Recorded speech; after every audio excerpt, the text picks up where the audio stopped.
I truly believe that marketers need to understand a top level of how different channels function. Creativity, strategy, and analytics. And I think everyone needs to know analytics. I think that's just one of the top skills there is. You may not need to be the analytics person at the company, but if you're asking for someone else to go read you a quick, Adobe Analytics or Google Analytics report, you should know more than that to be able to get in there and do at least the first level understanding of your own traffic.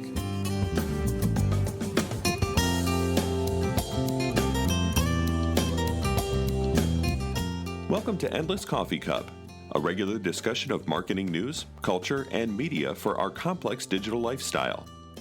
Join Matt Bailey as he engages in conversation to find insights beyond the latest headlines and deeper understanding for those involved in marketing. Grab a cup of coffee, have a seat, and thanks for joining.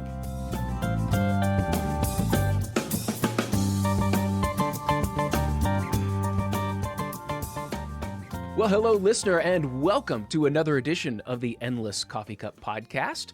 And as always, I've just had some amazing guests lately, and I have been having a great time talking with them. Maybe it's this whole lockdown and inability to travel a lot and see each other a lot. So for me, this is just a way to keep the conversation going and talk to people I like. And today's podcast, Brad Geddes is with us. If you don't know Brad, then you don't know paid search. Brad is one of the big names in the industry, and when it comes to paid search, Brad's the guy I go to. Brad, how are you doing today? I'm doing well, Matt. Thanks for having me on your show. Hey, absolutely. I don't know what it is, but it seems like every week or two now, there's news coming out about Google Ads. And so my list of things to explore is getting deeper and deeper. And that's why I contacted you. I'm like, we have got to talk about Google Ads and what you're seeing. Hey, there's always something new, right? And it's Google, big name internationally too. So there's good news, bad news, organic news, paid news, everything going on with them. Absolutely. Brad, if you don't mind, could you just give us a quick introduction? What how long have you been doing this and your expertise in the industry?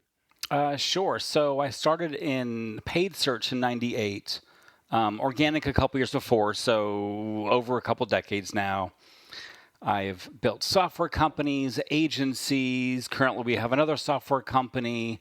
I do consulting, and so we build stuff, sell it, start over, and keep our hands in all the pots as we go along. Wow, fantastic. I think it's a similar story to anyone who started in the late 90s of, I think everyone started organic, and then the branches just started coming, and then company, software, company, and moving all through there. It's kind of a fun track to talk to people that have been in the industry that long.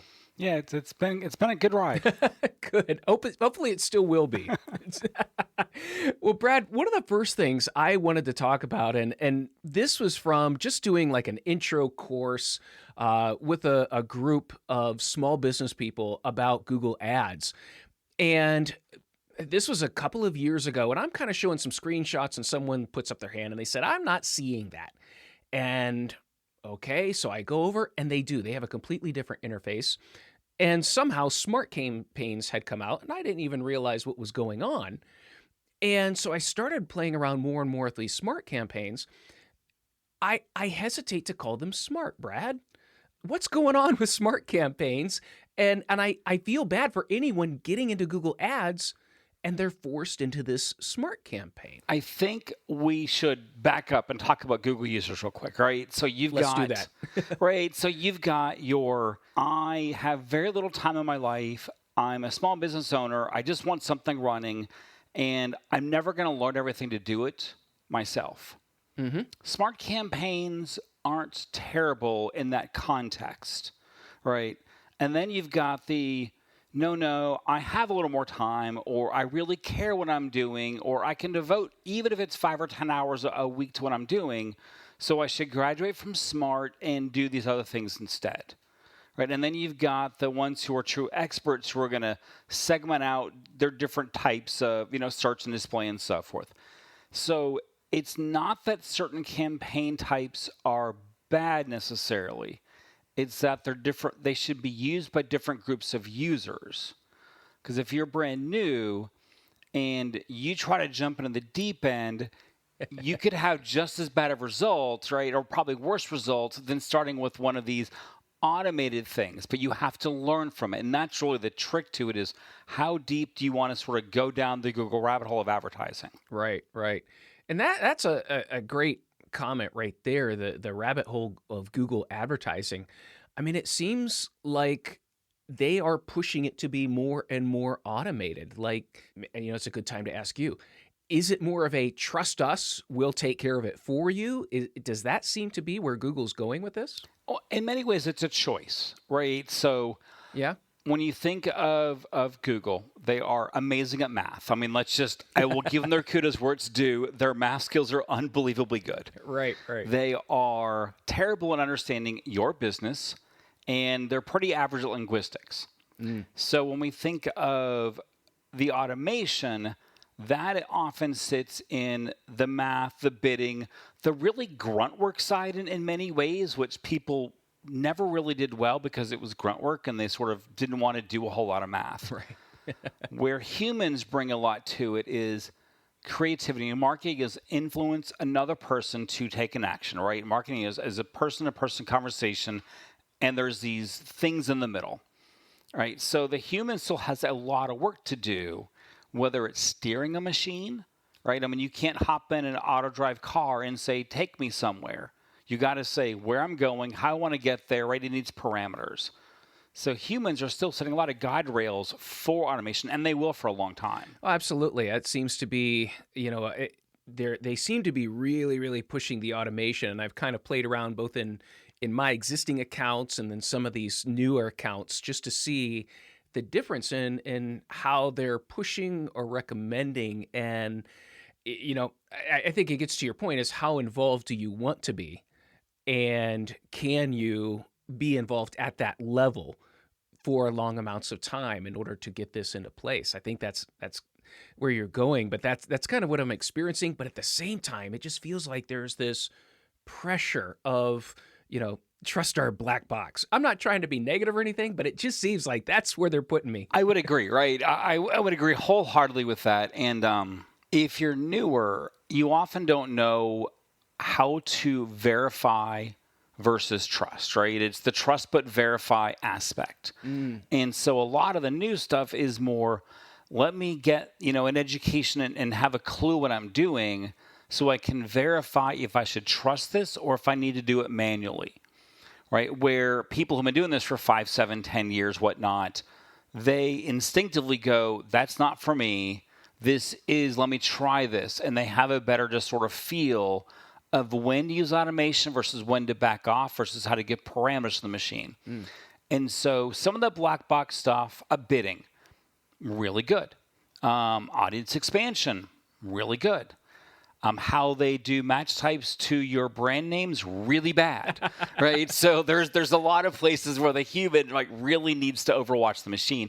So there is a lot of trust us, but it's trust us with your bidding or go spend 20 hours a week in Excel to set your bids. Right, right. You know what? I might trust you a little bit here to get away from some of that work. Yeah, and it's always interesting with the bidding. I mean, I had one campaign where I'm optimizing for sales, and I just wasn't too happy with the results. But when I optimized for clicks, all of a sudden sales went up. So it's just kind of like I'm trying to wrap my head around it. It's one of those things. I do Google Ads because I have to. Well, and when you get into Google settings, right? Google is really good at how they word stuff, which can be very obfuscated for people to read at times. And so a lot of times you say optimize for sales, and you could use a max conversion campaign, and Google says, hey, we'll trust this, we'll make it work. And then you have this little optional checkbox that's like, but do my sales, but only at this target ROAS or this target CPA amount. And whenever I see optional in Google, in my head, I read the word required because it changes parameters of how the system works and gives you more control over how the black box is going to function. That is key. Yeah, I same thing. When I see recommendations, I'm always a little bit skeptical. Like, what are they trying to get me to do here? What does that mean? Yeah, it's read between the lines a lot, right? Absolutely, absolutely. So yeah, I'm gonna throw just a couple of things. I don't want it to come across that I'm being negative because honestly, when I look at analytics, and that's the standpoint where I really focus. When I look at any business that's using Google Ads, it's right up there in producing leads, producing sales. It is one of the top three consistently. So I absolutely love it.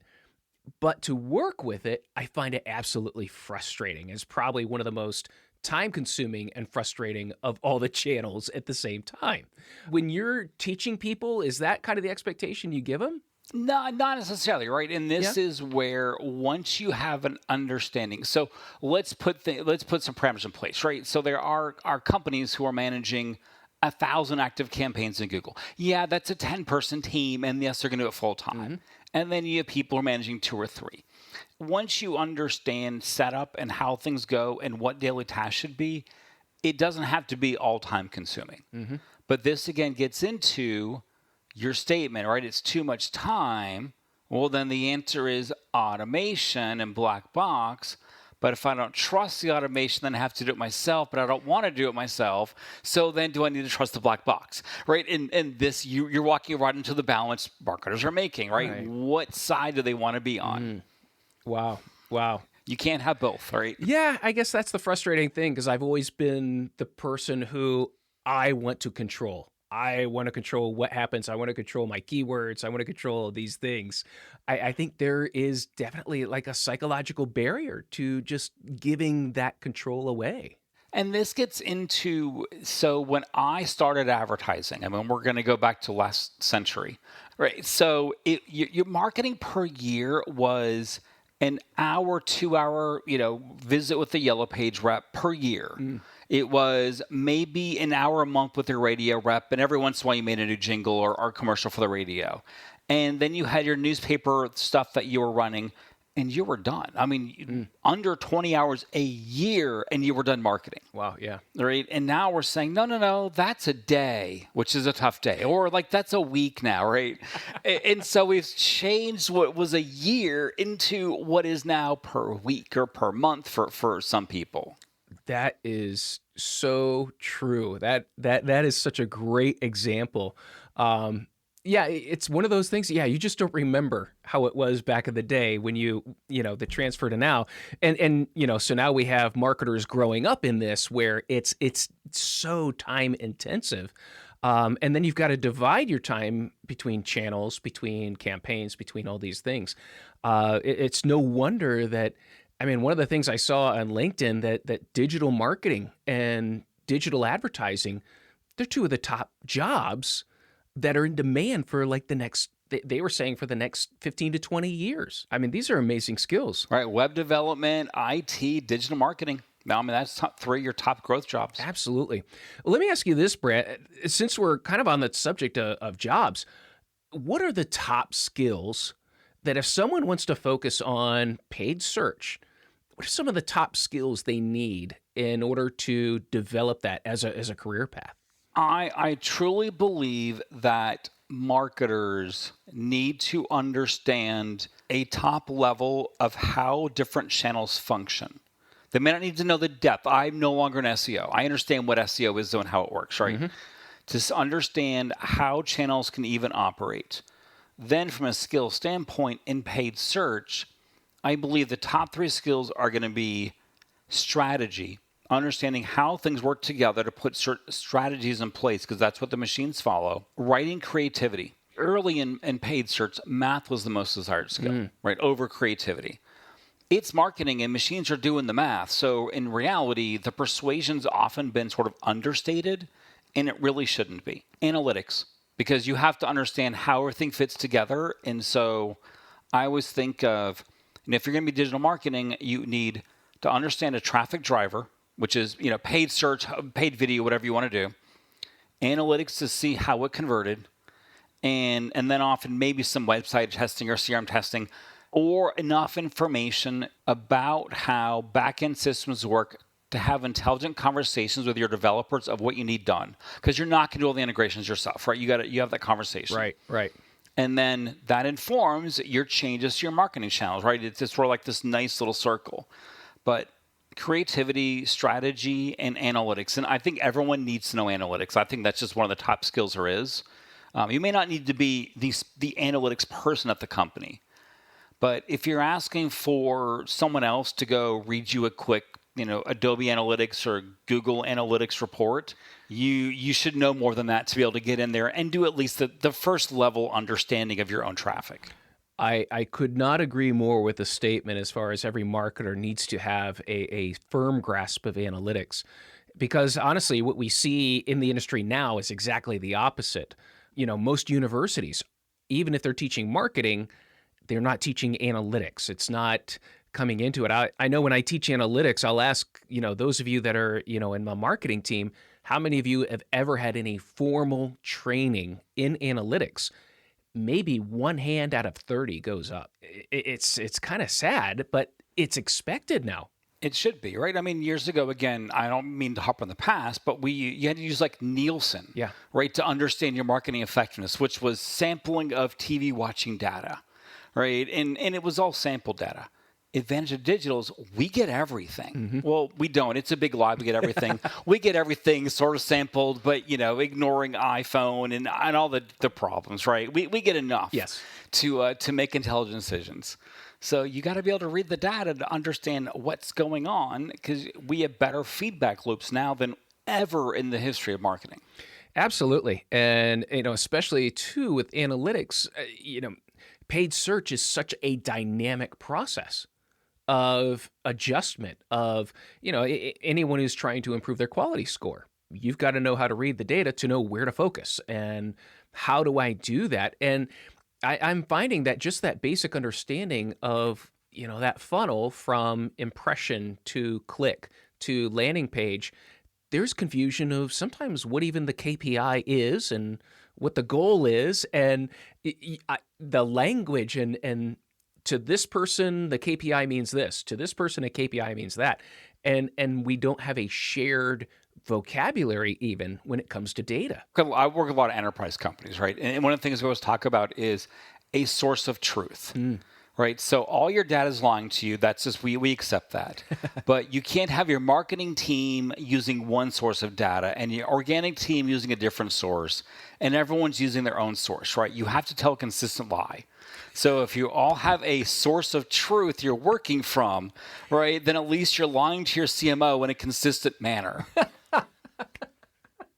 I love that.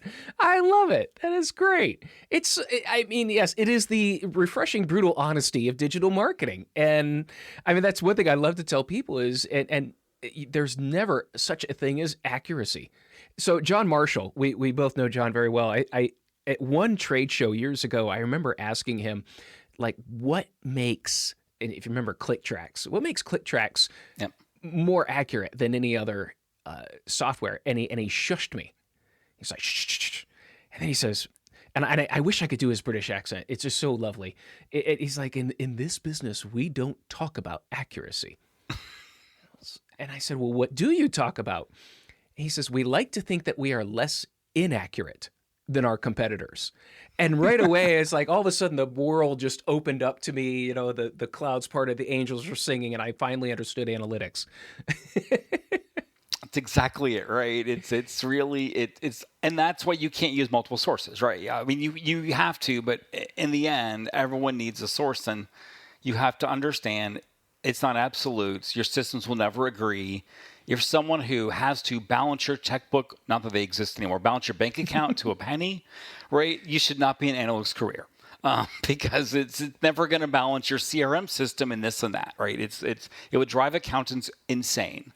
But it's crucial if you're spending money, and you have to know how things work and where to put money, where to set strategies, how someone interacts multi-channels. I mean, you're talking, Google Ads over and over, but most people don't interact just Google Ads, right? Mm-hmm. They interact with Google Ads, and they might see you on Facebook or Twitter, and then they, click an organic link. And so that multi-channel experience, it's you have to be able to measure how that works overall. Absolutely. And Yeah, I'm starting to get more and more questions, especially on attribution as well, which, depending upon what you're trying to do and how many systems you've got. And it's funny because it seems like those who ask the most about attribution are the least prepared to deal with it. That's just what I'm finding with that. I mean, are you running into the same thing with the questions about attribution and how do we find the root of all of this? You know what? So part of our attribution issues right now are going to get worse as walled gardens get higher, right? And so attribution was a little easier a few years ago than it is today. The second part of attribution, I believe, is that most systems have attribution within their own channel only. So when I think of the next 5 years, I think we're solving what I call the weather problem. So we've been able to accurately predict the weather with 100% accuracy for about 10 years. Now, you've probably never seen a 100% accurate weather forecast. It's because it's so much data, by the time the computer figures it out, it's 2 weeks after the event happened. So you've lived through the day, right? But it was there. They would have gotten it. And so when we get down to keyword level and individual ad level attribution cross channels, it's a processing problem too. And so I think in a few more Moore's laws and so forth and better sampling rates, we're getting closer that if the walls can come down a little bit to do intra-system sharing, that's a big ask to have Facebook, Google, and Apple play friendly. But if we have that, I think in 3 to 5 years, we're going to have some really awesome attribution systems.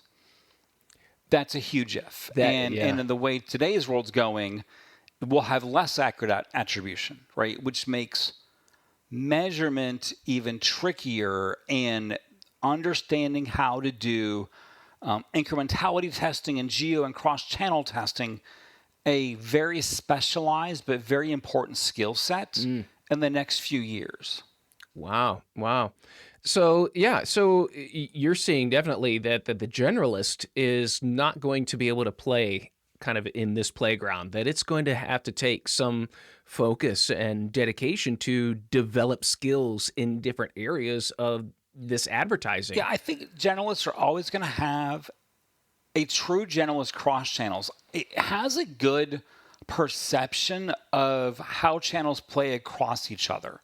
And I think you're still going to need that generalist from that standpoint of looking over how all these pieces fit, right? Should we use the same display ad on our DSP as we showed on a TV commercial in Chicago to have a cohesive marketing message, right? That's a huge question.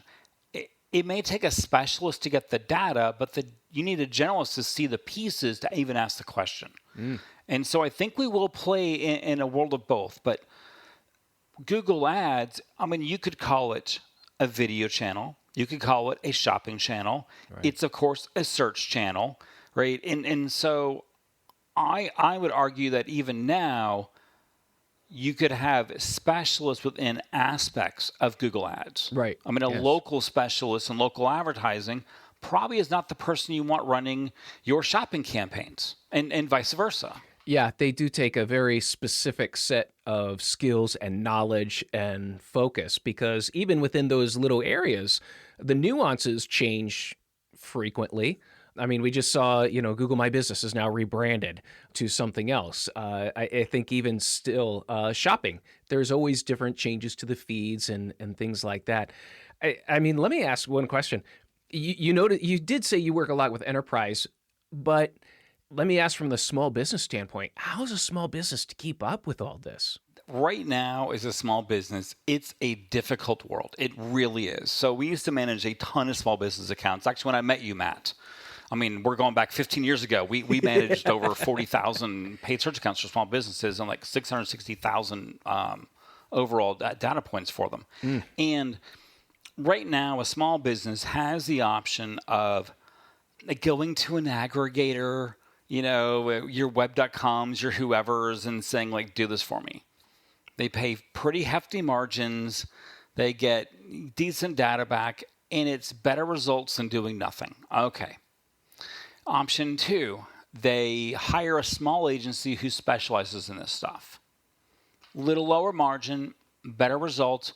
Don't expect to talk to someone very often, right? I mean, if you spend $5,000 a month, I'm sorry, yes, you can get results, but you don't have the revenue, or you don't pay them enough that they can talk to you a lot. That's just the reality of margins for agencies. Right. And then you got the ones who will spend some time to do it themselves. I see a lot of, I hate to say CEO because they're a small business owner, right? Who 3 people to 100-person companies.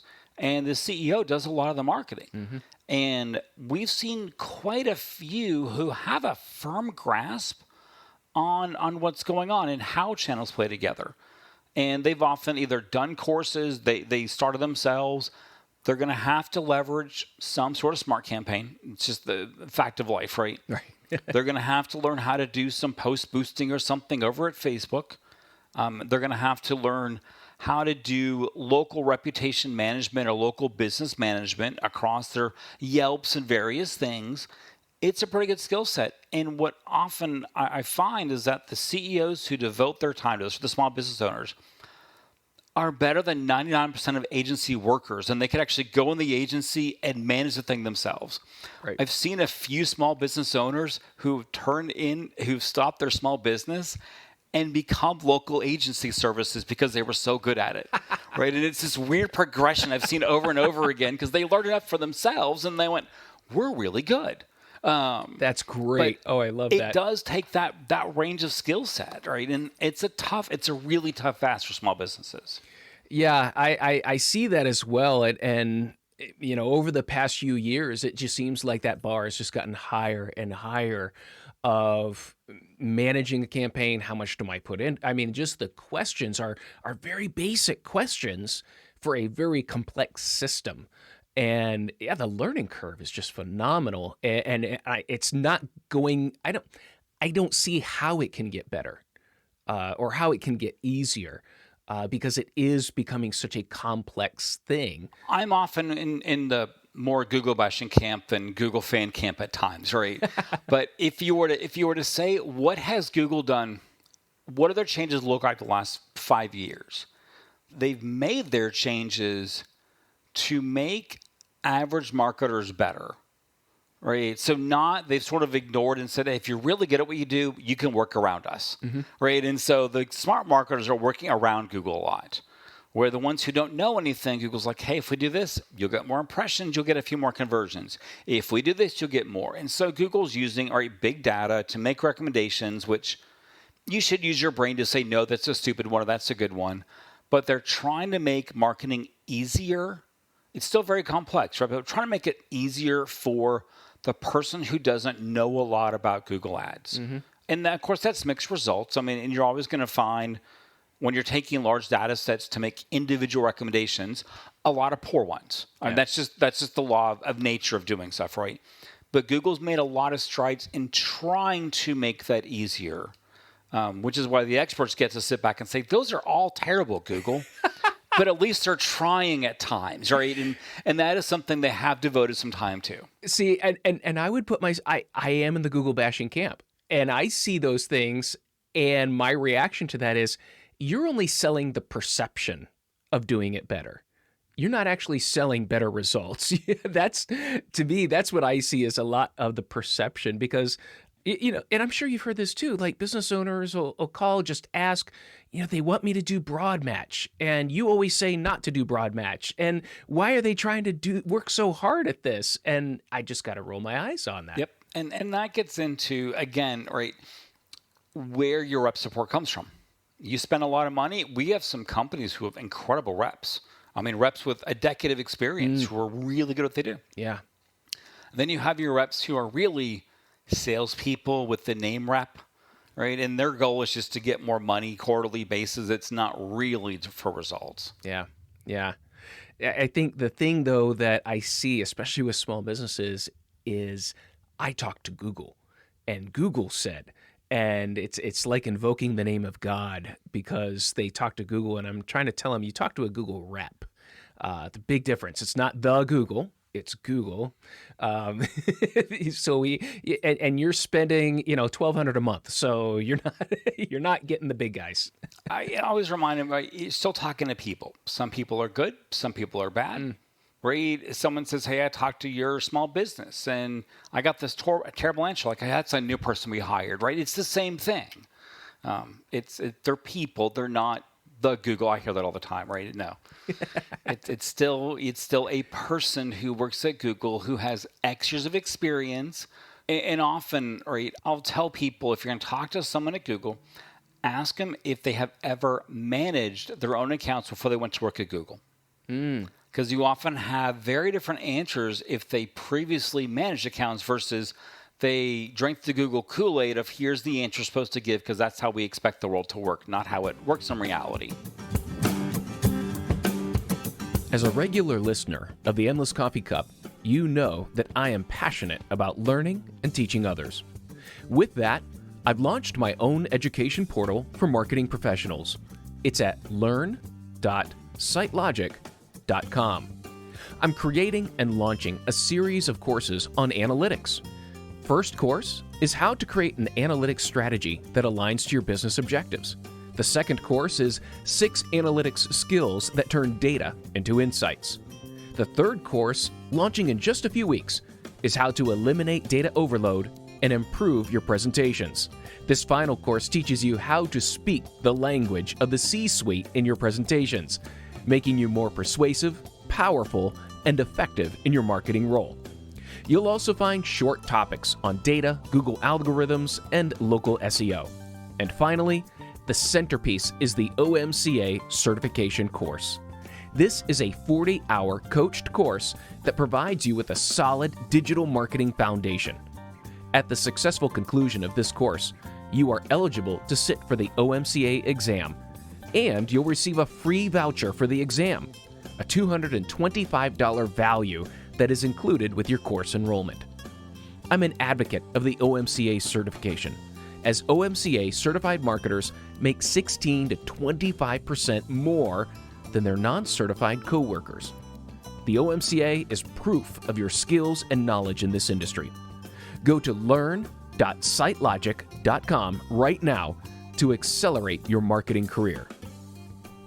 Yeah, so one of the things that we saw just in this past year is the dropping of the broad match modifier, which I absolutely loved. And now kind of going back to phrase match, but it seems like they want everyone to go more broad match. And the examples they gave of how good broad match was, I wasn't too impressed with. Someone could have written that better or explained it better, because the way they explained it, I think it was something where they gave this very detailed automotive part and it would fall under cars. I'm like, no, that's not how it works. That's not what I would want. What's going on with keyword matching, and how should we filter, all these changes and the recommendations? So this is where I'm about to jump into the more sophisticated marketer, right? So our match types are intent-based, not words anymore. So we can actually change our names completely from exact and phrase. They no longer have a meaning in place, right? Yeah. It's more, this is my intent, this is similar to my intent, this is something semi-related to what I was actually looking for. And so since words don't matter, your job is to still say, here's the keywords I want. Often in exact and phrase match, if you're newer, right, don't go broad crazy. But then it's to steer the machine away from words with negative keywords, right, to show what I want.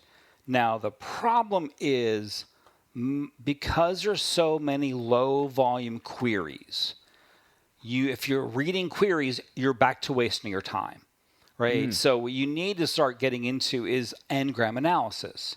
But now we've jumped into a world of statistics, and we say we should be looking at Engrams, bigrams, and trigrams to decide how to steer the machine. For people who'd never heard these terms before, right, what an Engram does, or a bigram or trigram, is it looks for 1, 2, and 3 word patterns across search terms and re-aggregates data. So you might be a plumber and you want to know if someone types in the word how, what does my data look like? Because if they're asking how and I'm a plumber, they're probably asking how to do it themselves, just matching my queries. Or if they use the word near me, how does that affect my results? And so because this data is so little, reading the queries, the human doesn't pick up the patterns.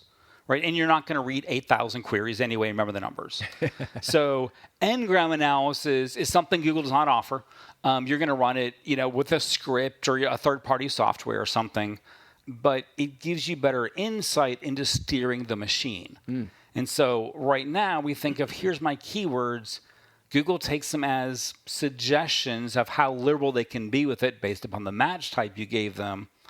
Your job, it's kind of like, you go and you're bowling and the kids are with you, so you put you put the bumper rails right into the gutter lanes, and so your job is to basically tell Google, you can't roll a gutter ball, so I'm going to use my negative keywords to keep you out of the gutter by doing this type of analysis to at least make it so you're hitting at least one pin, right, when the ball hits the end of the track. And it's really what marketers are doing with keywords right now, or they should be doing. But you get into some of that statistics, and now you've, again, lost all the small business owners for the most part, right? I see where part of what I've done is just watch people set up a campaign for the first time, just to see how they interact with the interface, how do they read the instruction, and what their response is to it. And I think still when setting up a campaign, a lot of people just default to, I fill up all the relevant keywords. Anything that has to do with my business, I'm popping it in there. And the Google keyword planner kind of helps with that because it gives you 20 suggestions. So I pop 20 words in. And so what you're describing, though, is no, it's more of what is the intent we're trying to meet? What is the need that people are actually searching for? And a lot of times the searcher may not even know how to formulate the search. Yep. And that's exactly right. And so one of my first trainings, 2004, showed a slide of what an ad group structure looks like, right? Relevant keywords and ads, and how you should break those down, which is not easy in the Google interface to do, right? You actually have to know how to save a campaign and then go back and do this. Yeah. That slide is 17 years old, and I still occasionally use it to show some of these concepts are timeless, and they never change. Right? It's search, which means someone asked a question. They're not an expert. They see your ad, which you should be the expert if you're advertising and trying to get people. Right? And so you're still, a search ad is just answering questions people have when they will do business with your company if you have the right answer. That's all search is in the end. So, but yeah, you're picking keywords that matches that intent. And it's not keyword matching, it's intent matching now, though. That's powerful because, now, and it's funny, too, because I've had to shift also the way I teach as well, is now we're not composing full-on ads. I mean, in some cases you can, but especially in smart campaigns and how they're doing it, now it's come up with 5 headlines, come up with 3 descriptions, and that has been, I don't know, for you, that transition from thinking of the ad as a solid, this is the structure, to now breaking it apart so that it can be reconfigured to match that intent. Has that been a bit of a, since you were teaching this, it's like, I got to go back and change this now? Or Well, yes and no. So there's a lot more nuances to creating the responsive search ads, right? The RSAs. Where we see overall people who just put lines into RSAs and let Google go get worse results than ads they wrote themselves because they thought about the construction they did themselves. Yeah. And so you can do some advanced things like, say, an ad overall is headline 1 related to ad group, headline 2 is a call to action or a benefit statement, etc. And you can pin lines. So you could say, well, here's my 2 headlines, pin in position 1, so Google shows one of these 2 in position 1. And I don't want 2 different calls to action in the same ad. That would look terrible looking, right? But a machine has to actually do that to figure it out. The human knows it. So here's my 2 call to action. Let me pin both these to headline 2. Let Google still play within the parameters I give it. And so we see a lot of enterprise companies pinning every line and turning the responsive search ads into the old ad format and never using it. Others give it all to Google and say, hey, go trust the machine. And that gets back into more of a marketing philosophy at times of how do you want to approach these types of responsive assets. as opposed to hard data at all times. Yeah, and this gets to your point about the creativity and developing the creative of the ads is like now we have two different structures of how to accomplish that. But at the same time now it's almost like you're being creative in developing an ad, but you also have to think about now that structure of the ad in a programming mindset. And that's all I was thinking about when, I'm pitting this here and if this, then that.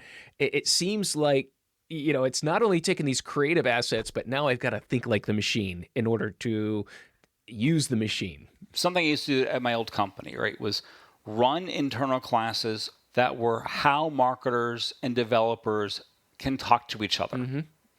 Right. It is because you've got, developers one mindset, marketers is just make this thing happen. I'm going to give you the wrong parameters because I don't know any better.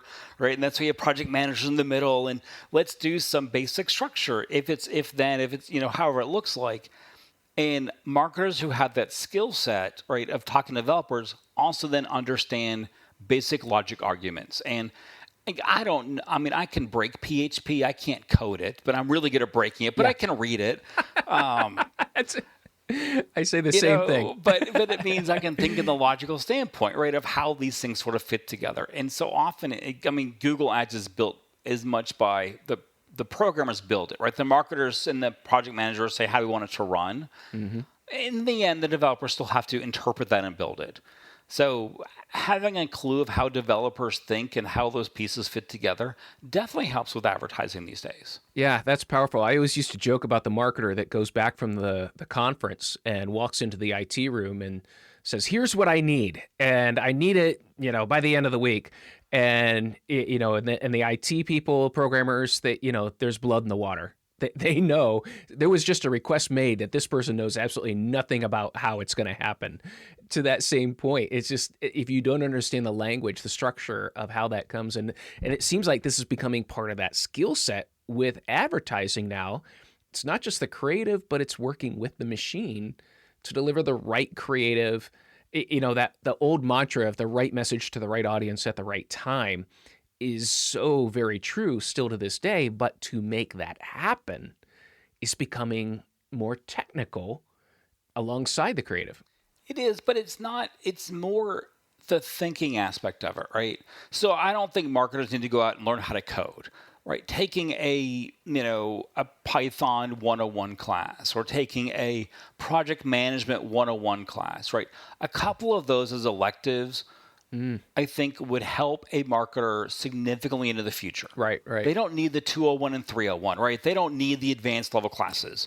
Now, if you want to be a PMP and do project management, that's a whole different ballgame, right? But, in general, in these organization skills and are very important too when you're balancing a lot of things. So I think they're really good classes, or, if you're not in school, go watch some stuff at Khan Academy or something, right? Just the basic level of understanding, oh, that's what this kind of stuff means, and that's what a logic argument is, and that's an infinite loop error, and those are things that help you think through it. And it's not to be able to do it, right? It's more to be able to, your goal is to understand the logical progression of thought and what those statements look like. That's a great piece of advice. I still get questions now of, do I need to know HTML to do SEO? And it's one of those where I have to respond, it would greatly benefit you. You can do it, but it would greatly benefit you in your career if you did. Just understanding the structure of how those are put together, the language, those types of things. That makes so much sense and kind of leads me into, kind of my next series of questions. We kind of talked earlier about the people that listen to the podcast, my wonderful listeners who are amazing. I've got people who are just starting out, and I got people that are trying to stay sharp and reskill. What are some of the best, most trusted resources that they could go to stay sharp, to learn more on paid advertising or even more specifically paid search and Google Ads and everything that it is involved there? Yeah, so I have a bunch of favorite resources, right? So if you want a formal progression of training, right? Matt and I have taught at Simply Learn, previously Market Motive for years. Of course, that's a good one for a very formal aspect of training. Thinkwithgoogle.com is a fantastic resource Google puts out about research, but read it with the mindset of they ask the questions that produce the research, right? It's sort of like you read a research Pfizer does about Pfizer drugs, and you're like, but it has great high level thought stuff, right? It definitely does. Khan Academy, I mentioned, if you're thinking about a little bit of programming stuff, if you're thinking about project management, the Basecamp blog, and actually the Basecamp founder wrote a nice book guide about project management, or Jira, which is, most people know Trello, has a nice blog that kind of talks about the basics of project management. Again, you don't need to be an expert, but organizational help starts. There are many, many incredible tutorials on YouTube. But pick your authors wisely, because there's a lot of very bad content on YouTube, just as there are good content. I still, every once in a while, go read WC3, right, the Web Consortium. I will sometimes go and actually take a look at what are the new aspects of HTML styling and CSS styling, just to see what's being talked about these days. Search Engine Land is probably my overall favorite publication on marketing. They do a conference, and I've spoken at the conference many, many times. But they do a nice thing. And then Paid Search Organization. PSA is its short name, which is a really bad name, since PSA also means public service announcement, whatever. They do a daily recap of like the best 5 to 7 articles produced each day. And so it's only a year and a half old now. They've done a couple conferences to help while everyone's sort of in lockdown, all free, right, for people to help with the ongoing resources. So those are probably some of my favorite resources. I mean, my blog list is really long, but I'm still an RSS reader, which most people don't know what RSS says anymore. And I love RSS feeds. So I am with you. I want my RSS back. Google Reader was like my go-to homepage every day, and it made it so easy. And Yep. So I went from I merged Google Reader to Feedly, and I've used Feedly ever since. And I like my RSS feeds. Yeah. Most people don't even know they produce one, right? And most web systems produce an RSS feed. You can still get them, even though they don't know they have one. I don't know why that was killed off, because it was the most wonderful thing. I could read articles without the ads. I could get everything I need. Let me just kind of throw this out there. So one of the things about, especially, I love Search Engine Land. It's a great way to keep up on great stuff. Even looking at news sites, aggregators where people are writing articles all the time.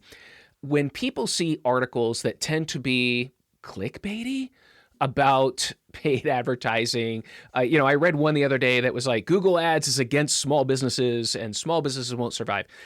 How should people react when they see some headlines or articles that are kind of the sky is falling type of this is all going downhill? They should not worry about it at all. I'll put it this way. If I see TechCrunch, Forbes writes a lot on Google Ads, I don't even open them.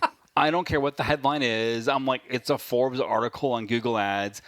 And like a lot of people don't realize, Forbes has a section which authors pay to write, right? And so they're actually paid by the authors to Forbes. So Forbes produces their article, right? And then so you see like you could never do Google Ads on your own, but here's our agency. Forbes didn't write that. Their agency wrote it. And so if it looks like it came from a press release, I don't bother. It's Google. Yeah, their biggest advertisers spend crazy amounts of money, right? And they have a good voting block of what Google does. When you aggregate the overall small business spend, it is substantial. And so they're not going to isolate them. They're not going to kick them out. They're trying to make it easier for them to advertise, whether you argue their methods are right or not. They're trying to make it easier, right? So they can't lose the millions of small businesses using them. That's very important to their growth, and Facebook's the same way. Any of the sky is falling article is clickbait that you can roll your eyes and save yourself 3 minutes of reading it. At least that's my opinion, right? That's how I feel about it. No. I wanted you to say that because people need to practice digital literacy, and simply because an article is at a site does not mean that is the policy of the site, or that is someone who's writing an article who maybe they're not getting paid, maybe they are. Just like you said, there's some good stuff on YouTube. Unfortunately, 90% of it's crap. And so practice a little bit of digital literacy as you evaluate some of these articles, because just because it's there doesn't mean you have to react. So I wanted another expert's. Yeah. So what I will say is pay attention to author names, right? So I do a lot of stock stuff, right? So like I look at stock stuff across quite a few sites, and there are certain authors I know if they wrote the article, I shouldn't read it because I don't believe anything they say. There are other authors I'm like, you know what? I read your stuff over here and I like it. So I often look at author names. There are multiple ways to do the same thing with Google, right? So you could have, Matt and I could each write an article on how to do something and they say completely different things. Your results may be the same, right? And so you'll find people have what you feel is a better mindset for how you want to work and think. And so you'll find those, and a lot of people write across many sites. So often I'm more likely to follow a person or, an author than I am necessarily a website in general. Like, who's your trusted sources? That is such a good point, Brad. I've seen that on numerous training sites where people come at it different ways. And I think that, back in the market motive days, we were all very similar, and especially Todd Malicote and I. He was on a different side of SEO than I was. Our methods were completely different, but we were working for the same end. And it really depends on what are you more comfortable with. I'm coming from the journalism side. I'm coming from the writing and content side and PR. Todd's coming from the technical and the linking and the programming side. And it really just kind of had to fit. What are you most comfortable with? Because that's what you're going to follow the most. So I think it's a great piece of advice. Oh, excellent. Absolutely.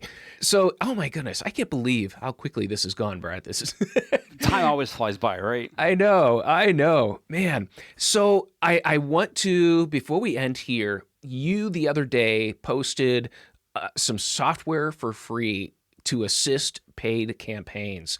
Can you talk to us about that and what it can do? Sure. So we're a software company, right? So I'll just, Adanalysis I'm one of the co-founders, and we're a recommendation engine and workflow system for Google Ads and Microsoft Ads, which uses marketing rules, not Google's rules, which means a lot to some people. And so we launched a audit system anyone can use to get a quick checklist of how their accounts are doing with suggestions. And it's a 71-point checklist, I think. Wow. Fully automated. Connect your account, click a couple buttons. We believe in automation for setup. You're done, and you'll get, a fairly lengthy PDF report you can even download. Agencies also use it in client proposals, so you can also use it in multiple ways. Fantastic, Brad, and that is something I definitely will link to in the show notes, because that I just the comments when you initially offered that, and of people raving about it and what it can do. And hey, anytime you can get a good checklist about your account, oh my goodness, take advantage of it. One last question, because you brought it up, and I hate that I forgot. Bing. Okay, we have talked, and I'm sorry, this is like, it's like the rest of the world. It's 90% Google, 10% Bing. Let's talk about Bing a little bit, and why you shouldn't neglect Bing. You know what? So Microsoft, in reality, when we look across stuff, 95% of spend is in Google and like 5% is in Microsoft. So people sort of forget about it. The most important thing to know about Microsoft is when you open a Microsoft Ads account, there is literally a sync with Google button. Yes. And you can click a button and your Google account populates to Microsoft. You need to read it because they do have slightly different variations how they do stuff. You got to do a double check, but it takes seconds to get going. They try to what they call have parity with Google, meaning any Google feature is also Microsoft, so it doesn't break syncing. And then they offer some of their own things where I have high hopes, and I've had high hopes for them for years. They keep disappointing me, but I have high hopes, and they'll just get more traffic in the end, right? We're marketers, we got to spend time where there's traffic. Is you can use LinkedIn audiences within your Microsoft Ads data. So for B2B marketers who are always struggling to reach B2B people, you do have features in Microsoft you just don't find in Google. And that is one of their big selling points. And they have a few other things here and there, but in reality, You manage it almost identical to Google. They have a lot of the same options. The interface is a little I don't think is user friendly, but then Google's fails half the time anyway, so whatever. But it's their LinkedIn audience data is interesting. And they have a slightly different user base than Google does. We found an account last week, 2 weeks ago. Their results are almost 500% better on Microsoft than Google. We don't always find this, so they spend like 25% of their entire paid search budget on Microsoft, which is a huge number just in general. That is. And they're not in B2B, actually. They're actually a B2C company, which made it even more surprising, right? So every once in a while, there's some real nuggets over there. It's worth doing, though. It's so easy to manage it. And if you're using, bid automation and looking at your Engram data and your search queries, it's not that much more time. It's not enough. It's not that much more data. It's less data you'll get on Google. So it's totally worth running Microsoft. I've seen that both in organic and paid on Microsoft, on Bing, and I see it somewhat consistently. And it's always been that way, that I get so much less traffic, but yet the average cart order is so much higher. The conversion rate is higher. It's a smaller group of audience, but it's a very consistent thing that I see. So I'm not surprised that you saw that, because it's one of those, I guess, mysteries of the universe that the Bing users are just really, really valuable. Yep. And you know what? And so the other thing to know is you're more likely to talk to a higher level Microsoft rep than a Google rep. So you often will get better support or help. And if you spend even low 5 digits on Microsoft, which is, a healthy budget on Microsoft, you can get some personalized help with getting into certain aspects of stuff. You spend 6 digits, you'll get a world of support. Wow. Where 6 digits on Google is, it's $100,000 a month, but it's not in their top, probably 20% radar at all by any means. Wow. I can see how that works. And yeah, I'm with you. I'm rooting for Bing. I'm rooting for them. I'm hoping they don't go the Ask route, because that was a company I was rooting for. I was all in, and they just, like you said, they just kept disappointing me over and over and over. And that's so. I remember when Yahoo and Microsoft merged advertising systems, and it was sort of like, this is an all-in play, right? It's, if Google wins this, they win all of paid search. If Yes. they lose it, and Microsoft's historically, they've been the best number 2 company in the history of companies. We had Corel, if anyone remembers Corel and WordPerfect. Yep. Word was not even a thing. We had Lotus Notes and Microsoft. We had Netscape. Microsoft hung around, and suddenly we had Excel and Microsoft Word. And at that point in time, IE, which IE no longer controls the world, but they did for a while, right? And Microsoft historically has been great at just hanging out at number 2. Xbox has been number 2 for years, but it's a massive division now. They're an amazing number 2 company, and they hang around and they find their spot and take advantage when they get it. Yeah, absolutely. And they're a strong number 2. However, I will say, as someone who started out a PC, then went Mac, and 5 years ago I went back to PC, and I have not looked back, because I'm buying the Surface stuff. And they're doing what Apple did. They're managing the hardware and software together, and I find those devices are just phenomenal. Yep. So absolutely. Hey, Brad, this has been a great conversation, and great to catch up, but also get a sense of what's going on in the ad world as well. Any final thoughts you want to give to anyone who maybe they're feeling a little overwhelmed, or just words of encouragement for them? What I always say, there's nothing to be overwhelmed about, right? Start simple. Search, by definition, means someone has a need and put a word in a search engine and said, give me this. If you can say, I have this, and you get it here, you can be a very, very average marketer. Hopefully you won't be average marketers, right? But you can be a very, very average marketer and actually do quite well in search. It's the expansion into display and video and apps where you need much more of a clue of what to do. But if you're sticking to core search, you just stick with it, because it's not overly complicated. There's rules to learn and parameters to put in place. But I still believe the search keyword, someone saying, I want this, is the best form of targeting advertisers have had in the history of the world. And yeah, you can add audiences and you could add demographics and you could do all this stuff. I want a new X, or I need a plumber. It's such a needs-based, amazing targeting that it'll still work. So you can get results while you continue to learn and get better. I love it. I love it. And I love how you broke it down. Yeah, I've got it. Here it is. And that is, I'm with you. I think this is one of the most powerful methods of advertising the world's ever seen.